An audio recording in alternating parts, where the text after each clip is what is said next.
Hello Tony, major speaking. এই sir, Tony speaking. বর্ডারে সব ঠিকঠাক আছে?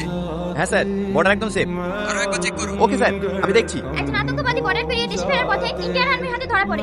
এই আতঙ্কবাদীর উদ্দেশ্য কি? বোমব্লাস্ট নাকি বড়সড় কোনো হামলা? তদন্ত চালাচ্ছে সীমান্ত রক্ষা বাহিনী। বাকি বিস্তারিত খবর জানতে চোখ রাখুন। বল কি উদ্দেশ্য তোর? কেন এসেছিস এই দেশে? আমি কোনো দোষ করিনি স্যার, এটা আমার দেশ, আমি আমার দেশে ফিরে এসেছি। বারবার কেন মিথ্যা কথা বলছিস? তুই যদি এই দেশের বাসিন্দা হোস, তাহলে তোর পরিচয় কি?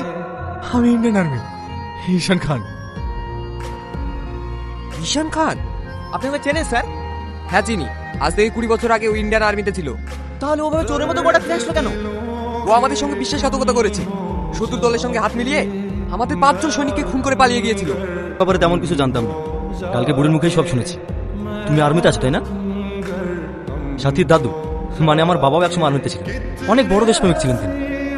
আমার বয়স যখন